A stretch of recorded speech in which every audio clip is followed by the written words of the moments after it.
지금부터 제42회 한국사 능력검정시험 고급편 해설을 시작하도록 하겠습니다. 자, 1번 가시대의 사회의 모습으로 옳은 것은, 자, 1번 문제는 이제 선사시대를 물어보는 문제인데요. 이거 뭐 사진 그림만 봐도 이거 뗀석기라는 걸 알 수가 있죠. 정교하게 간 게 아니죠. 바로 여기 보면 주먹도끼가 나오고 몸떨, 격지, 집게 등 무슨 개자로 끝나는 것은 뗀석기를 말하는 거죠. 자, 이 시대는 바로 구석기 시대를 물어보는 문제가 되겠습니다. 구석기 시대는 딱 두 가지만 알면 돼요. 식생활과 거기에 맞는 주거생활은 무엇이었느냐. 식생활은 사냥, 채집, 어로 생활을 했고요. 이걸 하려면 이동생활을 해야 되죠. 찾아서 먹이를 찾아서 여기에 맞는 것은 동굴이라든지 막집, 바위 그늘 이런 데서 거주하게 되었습니다. 그래서 정답은 쉽게 2번이라는 걸 알 수가 있고요. 자, 가락바퀴를 이용해 실을 뽑고 뼈바늘을 이용해서 옷을 지어 입었다. 이것은 신석기 시대가 됩니다. 구석기 시대는 뭐 짐승의 가죽을 벗겨서 그냥 입었겠고, 신석기 시대는 원시적인 이런 수공 형태로 의복을 지었습니다. 자, 거푸집을 이용하여 새형 동검을 시작하였다. 이 동이 청동이죠.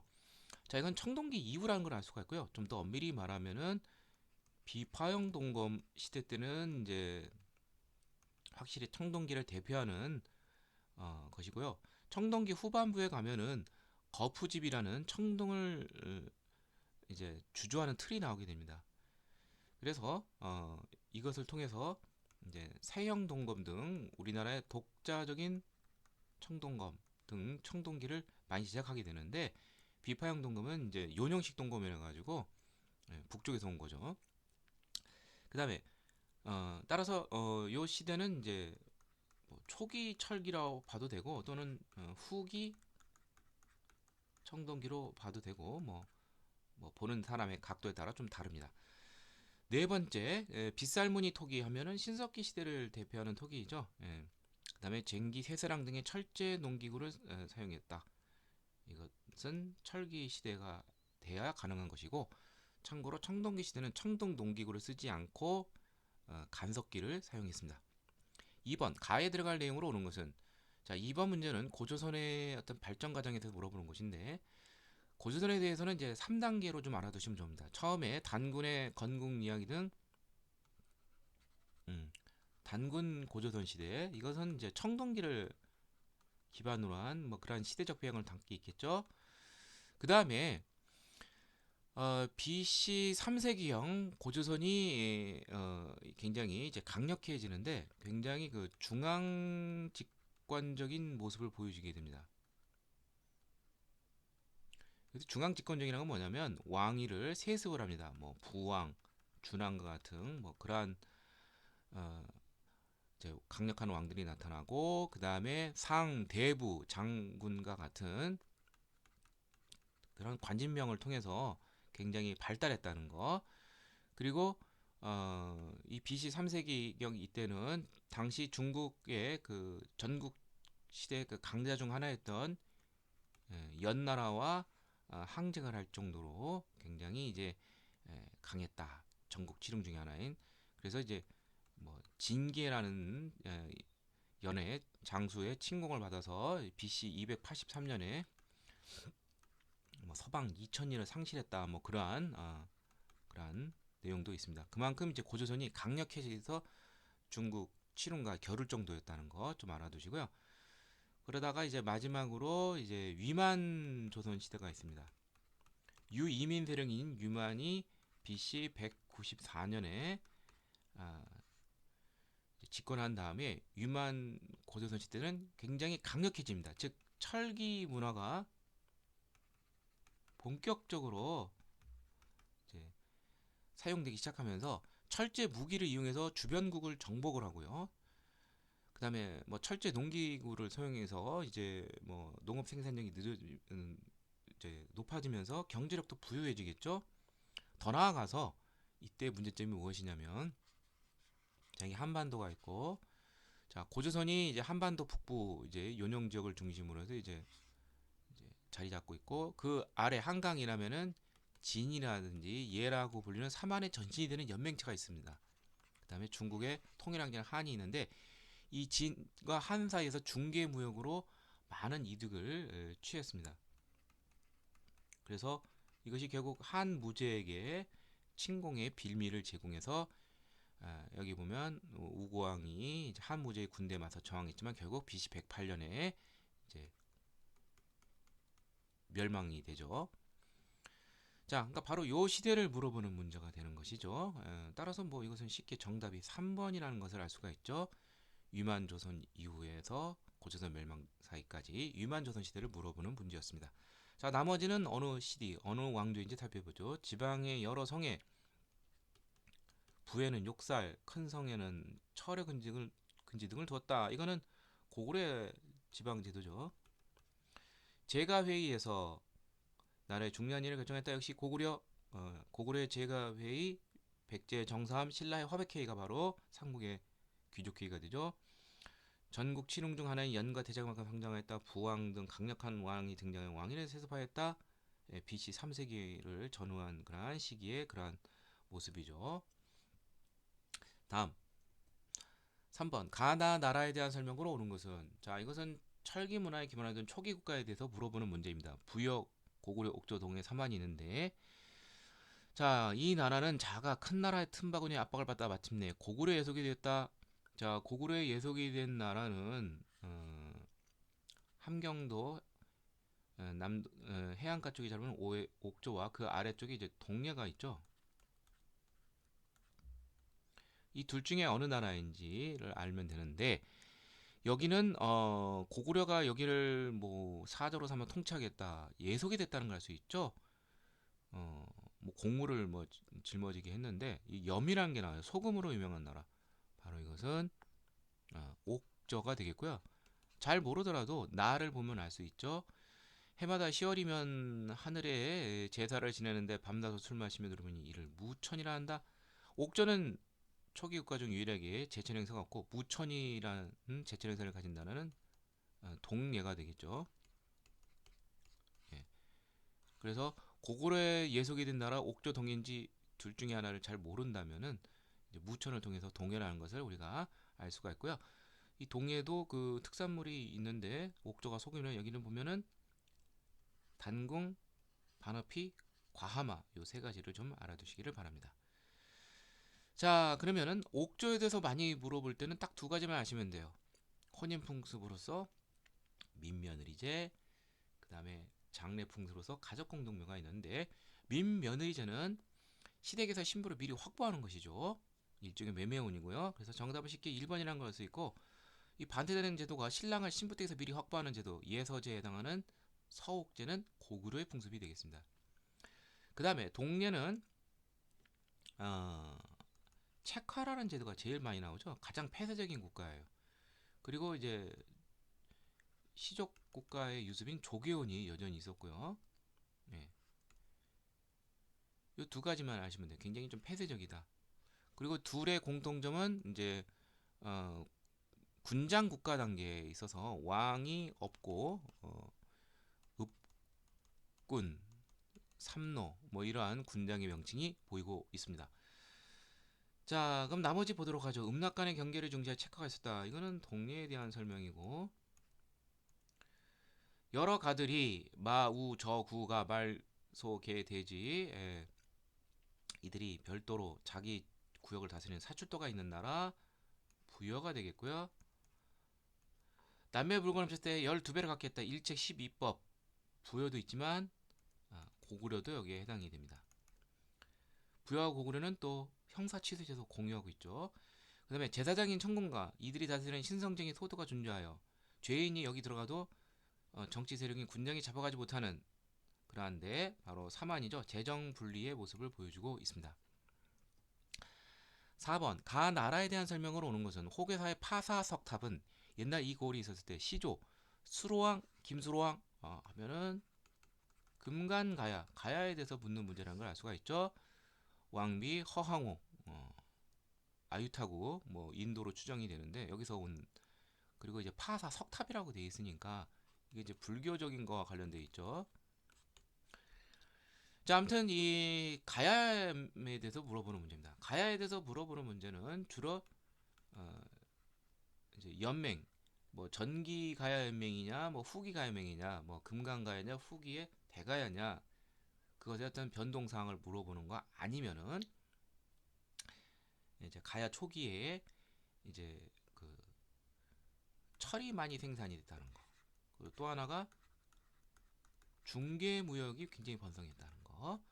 철이 많이 나와서 주변 지역에 이제 수출을 했다. 또 중개 무역, 즉 낭랑과 외 사이에서 중개 무역에서 이득을 취하했다. 뭐 이 정도를 알아두시면 되겠습니다. 자, 그래서 정답은 쉽게 1번이라는 걸 알 수가 있고요. 자, 이 특징은 가야의 전신인 변환에서도 이제 보이는 것이니까 잘 알아두시길 바랍니다. 자, 만장일치제로 운영이 되는 화백회의가 있었다. 귀족회의로. 이건 신라. 빈민을 구제하기 위해 진대법, 춘대추납, 봄에 곡식을 꺼지고 가을에 갖게 하는 제도. 이건 고구려, 고국천왕 때부터 있었죠. 지방을 통제하기 위해 왕족을 이제 22담 노서제도 파견한 거. 백제 무령왕 때죠. 박석김 삼성이 교대로 왕위를 계승하였다. 이것은 신라 이사금 시대에 그랬죠. 예. 이후 이제 마리간으로 이제 바뀌게 되죠. 대군장이란 의미인. 5번 다음 검색창에 들어갈 왕에 대한 설명을 오는 것은 삼국사기 신라 분기 신라 왕에 대해서 물어보는 문제인데 순장을 금지하고 처음으로 우경 소로 경쟁을 하는 이것을 시작했다. 신라를 국호로 삼고 신라 국왕이라 칭하였다. 마리간이 아니라 중국식 왕호인 왕을 사용했다. 국내 주군연을 정하였다. 지방제도 주군제도를 마련한 사람 바로 신라 6세기 발전의 초석을 놓는 바로 지증왕의 업적이 되겠습니다. 자, 이 외에도 지증왕의 업적은 어떤 것이 있냐? 군사적으로는 지증왕 13년에 우산국을 정복을 하게 되죠. 이사부를 시켜서. 그래서 벽도가 우리 역사에 편입이 되고요. 그 다음에 경제적으로 하나 더 알 것은 동시전이라는 것을 수도에 설치를 해서 상행인을 감독하게 하였습니다. 따라서 정답은 쉽게 5번이라는 걸 알 수가 있고요. 자, 나머지 어느 왕 일정이 살펴보죠. 첨성대 천체관측기구 선덕여왕 대가야를 정부가 영토를 확정하였다. 거칠부에게 국사를 편찬하도록 하였다. 자랑스럽고 정복을 많이 했겠죠? 이거 진흥왕의 업적이죠. 건원이라는 독자적인 연을 사용하였다. 불교를 공인했다. 율령을 반포했다. 신라 중앙집권을 완성한 사람 법흥왕. 예. 자, 정답은 5번입니다. 6번 가나 사이에 시기에 있어 사실 옳은 것은 김춘추가 무릎을 꿇고 하기를 만약 폐하께서 당의 군사를 빌려줘 어쩌고 저쩌고 태종이 군사의 활동을 허락하였다. 김춘추의 노력으로 나당 동맹이 체결이 된 것이죠. 예. 자, 계피라력이 어쩌고저쩌고 평양성 어쩌고저쩌고 남건등이 있었으나 보정왕과 남건등을 붙잡았다. 고구려 멸망이죠. 자, 그럼 요 사이에 올 수 있는 시기는 무엇이 있느냐? 두 개밖에 없죠. 백제 멸망과 멸망했으니까 한번 반짝이는 거 부흥운동 요 두 가지를 찾으면 되겠습니다. 따라서 정답은 쉽게 2번인데 백제 부흥운동의 맨 마지막이 바로 외원군이 왔는데 백강에서 나당 연합군에 의해서 크게 패하게 되죠. 그게 바로 백강 전투가 되는데 이게 663년에 있었습니다. 그래서 정답은 2번이고요. 자, 나머지 보도록 하죠. 당이 안동도읍을 유동지로 옮겼다. 당이 고구려를 멸망시킨 다음에 평양에 안동도읍을 설치했는데 나당 전쟁을 통해서 신라가 이제 당을 축출해내죠. 그 마지막 싸움이 기벌포 전투입니다. 이게 676년인데 여기서 당이 패하면서 안동도읍을 요동 지역으로 옮기면서 이 땅에서 물러나게 되죠. 그 다음에 신라가 당의 군대에 맞서서 매소성에서 승리하였다. 나당 전쟁에서 두 가지 승리가 있는데 하나는 육전인 매소성 675년, 해전인 기벌포 싸움입니다. 다음 고구려 안승이 신라에 의해 보덕공항으로 임명이 됐다. 나당 전쟁을 승리하기 위해서는 백신라는 백제 부흥운동을 이제 부치질하게 되는 것이죠. 이들의 목표도 고구려도 당나라 군대를 몰아내는 것이니까. 그래서 안승을 고구려 부흥운동이 중심인 안승을 회유해서 신라의 보덕국왕으로 이제 674년에 임명하게 됩니다. 자, 그 다음에, 그러니까 이제 일단 이 사람이 원래 이제 고구려 부흥을 했던 사람이니까 고구려 부흥운동하고 관계돼 있으니까 고구려 멸망 이유가 되겠죠. 그 다음에 고구려가 당해 침입에 대비하여 천리장성을 완성하였다. 이것은 이제 그 영유왕이라는 왕이 있죠. 예, 보정왕 전인 영유왕 때 시작을 해서 647년에 17년 만에 완공이 됩니다. 자, 그래서 나당동맹 체결 직전이죠. 예, 그래서 이것도 틀린 것이죠. 그래서 정답은 2번이 되겠고요. 7번 다음 특별전에 전시된 사진으로 적절하지 않은 것. 고분벽화를 통해 본 고구려인의 삶. 자, 고구려의 고분벽화를 찾는 것입니다. 고구려의 고분벽화는 생활상을 잘 보여주고 있어요. 그리고 아무래도 고구려 시대다 보니까 좀 어떻게 보면 좀 만화스럽고, 예, 후대 고려 이런 시대보다는 좀 수준이 좀 떨어지겠죠. 탁 봐도 그런 걸 볼 수 있는 거, 좀 수준이 더 높은 거, 고구려보다 바로 5번이 되겠는데, 이것은 박이라는 고려 말 인물의 그 무덤에서 나온 벽화가 되겠습니다. 그래서 정답은 이제 5번이라는 걸 알 수 있고요. 자, 나머지는 고구려의 벽화인데 1번 같은 경우에는 통구 12호분에서 보이는 칼을 들고 적장을 베려고 그러죠. 예, 적장 참수도이고요. 2번은 이제 씨름하고 있죠. 예, 각적총에서 어, 보이고 있는 씨름도가 되겠고 각적총 씨름도. 3번은 이제 무용총이 있죠. 예, 무용총에 보면은 이제 손님을 맞이하는 그림, 접객도라는 그림이고요. 4번 같은 경우에는 이제 무슨 고개를 하고 있죠. 예, 교예도라고 보시는데 서커스처럼 수산리 고분군에서 보이고 있습니다. 자, 다음 8번 밑줄근 왕의 제위관에 있었던 사실로 옳은 것은 왕이 장군 윤충을 보내 군사 1만 명을 보내고 신라의 대하성을 공격해서 함락을 시켰어요. 그리고 성주와 그 처자를 죽였다 나왔죠. 이 처자가 바로 김춘추의 처가 김춘추의 딸입니다. 그래서 결국 이 사건으로 인해서 김춘추가 앞서 문제에서 나오듯이 그 복수를 하기 위해서 이제 당나라까지 가기 위해서 나당 동맹이 체결이 되죠. 이 원인을 제공한 사람이 바로 백제의 마지막 임금인 의자왕이 되겠습니다. 641년에 642년에 있었던 사실이고요. 그러니까 의장의 제위견에 있었던 사실인데 딱 이것만 알면 돼요. 의자왕 때 있었던 사실은 이 대하성 함락, 이게 혹시 독이 됐고 또 하나는 뭐 백제가 멸망하는 거죠. 그래서 정답은 쉽게 5번이라고 할 수 있고 멸망 직전에 개백의 결사대가 맞서 싸운 것은 사실입니다. 그러나 신라 화랑에 통해서 신라는 또 이것을 또 극복해 나갔죠. 자, 나머지는 어떠한 왕인지 살펴보죠. 익산의 미륵사를 창건하였다. 의정의 아버지인 서동이라고 불리우는 바로 백제 무왕의 업적이고 사비로 천도하고 국호를 남부로 고쳤다. 백제 중흥을 도모한 성왕의 업적이고요. 수와 외교 관계를 맺고 친선을 도모했다. 성왕 다음 왕인 위덕왕 또는 뭐 창왕이라고도 하는데 이때 그 고구려를 견제하기 위해서 수와 외교 관계를 맺고요. 평양성을 공격하여 고국 원왕을 전사시켰다. 백제 최전성기를 이룬 근초고 왕이 업적이 되겠습니다. 9번 밑줄근 왕의 정책으로 오는 것은 왕이 설총에게 이야기를 하는데 이게 뭐 무슨 아, 꽃이 많이 나오죠. 예. 꽃의 왕에게 훈계한다, 깨우침을 준다. 바로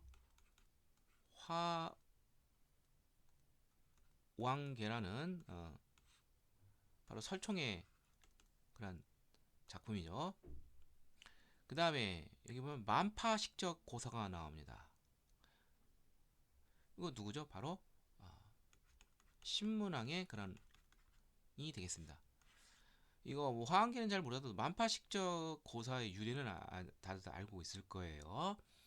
이 사람의 부왕인 문무왕이 동해의 용왕이 돼서 왜구를 물리치겠다 해서 수중릉을 조성하고 가문사를 이제 건립을 했는데 이때 동해에서 여기 보면은 이제 대나무가 와서 이것을 가지고 피리를 만들었더니 만파식적 만경창파를 잠재우는 피리란 뜻인데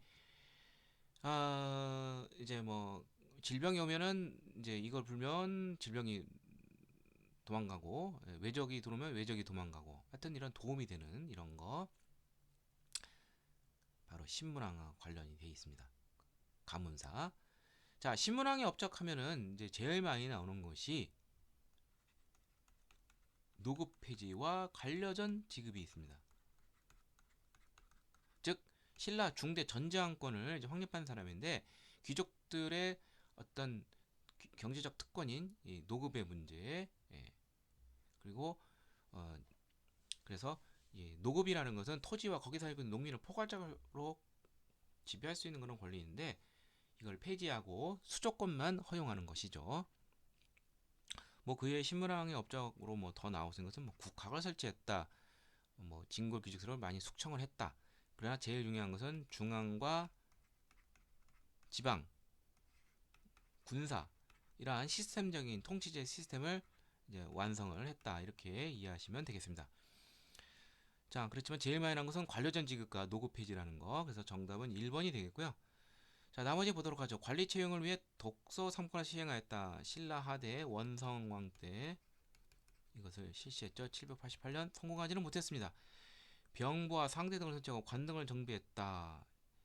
신라의 율령반포 중앙 집권을 완성한 사람 바로 버풍왕의 업적이죠. 자장의 권위로 황룡사 구층 목탑을 건립했다. 그 목적이 주변 구층이란 건 주변 9개의 민족을 불력으로 억누르게 한 것이죠. 주변 민족에 많이 시달린 여왕 선덕 여왕 위홍과 각 대구화성에게 향가를 정리한 3대목을 편찬하도록 한 사람 신라 하대 혼란계 극치를 보여주는 여왕 진성 여왕 때에 있었던 사실입니다. 다음 10번 가 국가의 문화유산으로 오른 것은 모모황후 묘지 발굴. 자, 이 나라는 제3대 문왕 발해죠.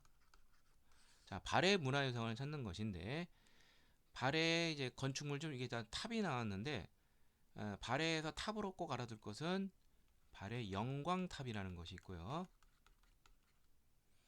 이것은 이제 그 발해가 이제 고구려적인 요소도 있지만 당 문화의 영향을 보여줍니다. 바로 전축 벽돌로 쌓은 것이에요. 예. 그래서 여기서 벽돌로 쌓은 걸로 보여주는 것이 바로 3번이죠. 예, 이게 바로 영광탑이 되고요. 나머지는 이제 어떤 국가의 문화유산이 살펴보도록 하죠. 이것은 유명한 부여 정림사지 5층 서탑이죠. 이거는 백제의 문화유산이죠. 미륵사지 석탑과 함께.